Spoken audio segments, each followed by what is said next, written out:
देश में अब तक 16,540 पीपल कोविड-19 से क्योर हो चुके हैं और total 37,916 cases active medical supervision में हैं। पिछले 24 घंटे में अगर हम देखें तो पाते हैं कि कंफर्म केसेस की संख्या में 3,390 केसेस का इंक्रीज नोट किया है, पर साथ ही 1,273 पेशेंट्स क्योर भी हुए हैं।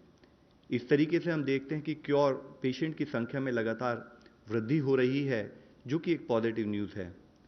हमारी रिकवरी परसेंटेज देखें तो वह अभी 29.36% हो चुकी है, यानी कि अब तक हॉस्पिटलाइज हुए पेशेंट में से लगभग हर 3 में से 1 पेशेंट रिकवर क्योर हो चुका है और यह रिकवरी रेट, जैसे कि हम बताते रहे हैं, लगातार बढ़ रहा है।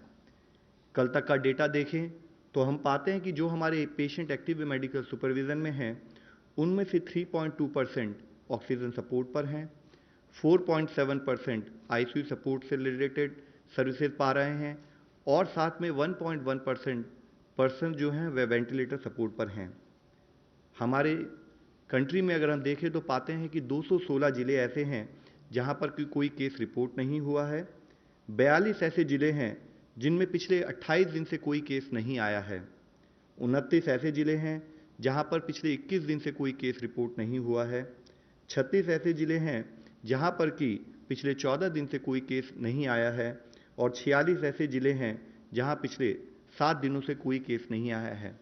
हमारा एफर्ट है कि हम फील्ड पर कंटेनमेंट और फिजिकल डिस्टेंसिंग का पालन करते हुए इन जिले की संख्याओं को बढ़ाएं।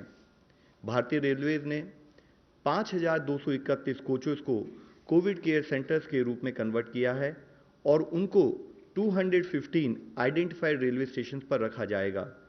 इन कोचेस का यूज़ मिनिस्ट्री ऑफ हेल्थ द्वारा 7 अप्रैल को जारी किए गए दिशा निर्देशों के अनुसार वेरी माइल्ड और माइल्ड केसेस के ट्रीटमेंट के लिए किया जाएगा। यह इंश्योर किया जाएगा कि क्रॉस इन्फेक्शन से बचने के लिए सस्पेक्टेड और कंफर्म केसेस के लिए अलग अलग कोच डेजिग्नेट किए जाएं। जहां पर भी cases Covid care centre coach में एडमिट होते हैं, वहां प्रत्येक पेशेंट को या तो एक इंडिविजुअल केबिन असाइन किया जाए या ज़रूरत अनुसार 2 कंफर्म पेशेंट एक केबिन में रखे जा सकते हैं।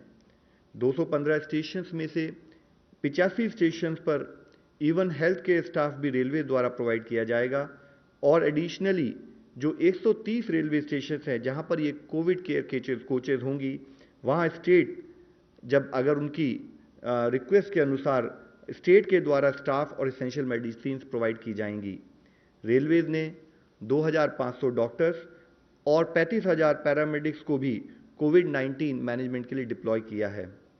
इसके साथ ही आईसीएमआर ने प्रोजेक्ट प्लेसिड के तहत प्लेसिड यानी phase 2 open label randomise control trial को उनको नेशनल एथिक्स कमेटी से मंजूरी मिल गई है, जिसके तहत आईसीएमआर कॉन्वलेसेंट प्लाज्मा की सेफ्टी और एफिकेसी को असेस करने के लिए क्लिनिकल ट्रायल्स 21 हॉस्पिटल में करेगा, जिसमें से कि 5 अस्पताल महाराष्ट्र से हैं, 4 गुजरात से हैं, राजस्थान, तमिलनाडु, मध्य प्रदेश और उत्तर प्रदेश से 2-2 अस्पताल हैं।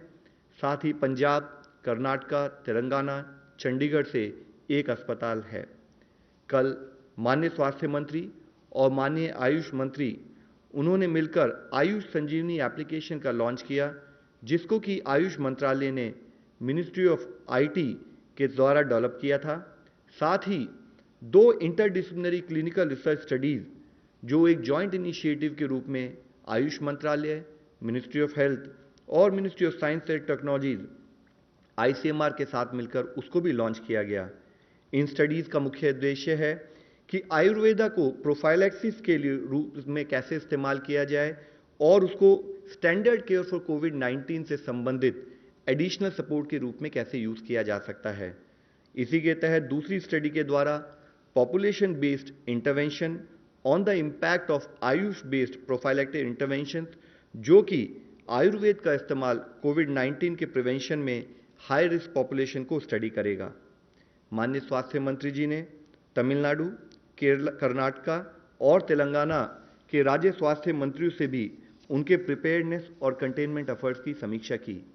इससे पहले माननीय स्वास्थ्य मंत्री ने यूपी, उड़ीसा, वेस्ट बंगाल, गुजरात और महाराष्ट्र के स्वास्थ्य मंत्रियों के साथ भी वीडियो कॉन्फ्रेंस के द्वारा बातचीत की और उन्होंने कहा कि राज्यों को हर संभव मदद दी जाएगी।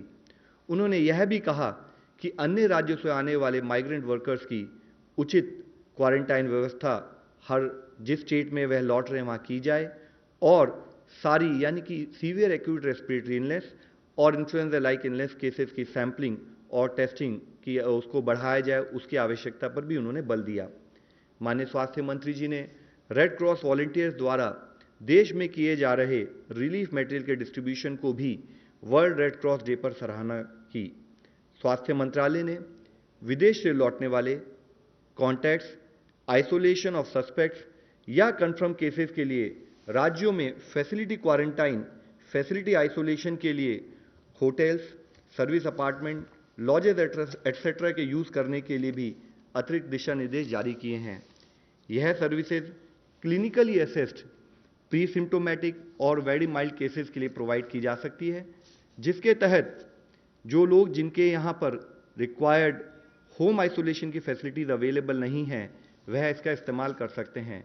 लेकिन इसके लिए ज़रूरी है कि जो भी ये होटल हों उनमें इन हाउस फैसिलिटी हो एक ट्रेन डॉक्टर और नर्स की, और जो उन सस्पेक्ट और कॉन्टैक्ट केसेस को वहाँ पर रेगुलरली मॉनिटर करें, साथ में डिस्ट्रिक्ट सर्विलेंस ऑफिसर के टच में रहते हुए उनकी हेल्थ स्टेटस के बारे में रेगुलरली बताते रहें।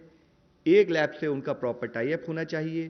साथ ही वाईफाई फैसिलिटी के द्वारा आरोग्य सेतु एप्लीकेशन का इस्तेमाल उन पर्टिकुलर सस्पेक्ट और पेशेंट कंफर्म केसेस द्वारा किया जाना चाहिए। जो भी लिनन, टॉवल या जो भी रूम का इस्तेमाल हो उसको रेगुलरली डिसइंफेक्ट किया जाए और सारी infection prevention and control guidelines का फॉलोअप किया जाए।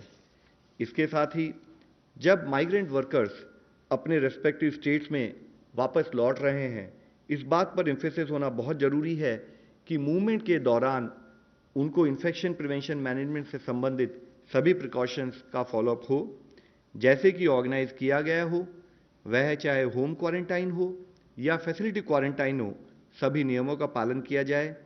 यह कार्य करते समय माइग्रेंट वर्कर्स, उनसे हमारी रिक्वेस्ट है कि वह समझें कि जो भी एफर्ट्स किए जा रहे हैं वह उनकी, उनके परिजनों की तथा उनके शहर और उनके गांव की रक्षा के लिए हैं। सभी डूज एंड डोंट्स का पालन किया जाए। सभी लोग physical distancing, hand hygiene, respiratory hygiene और रिक्वायर्ड सैनिटेशन और एनवायरमेंटल हाइजीन का एक बिहेवियरल चेंज के रूप में अपनी लाइफ में पालन करें। वह क्वारंटाइन की गाइडलाइंस का अमल करें और अपने लोकल एडमिनिस्ट्रेशन का सपोर्ट करें।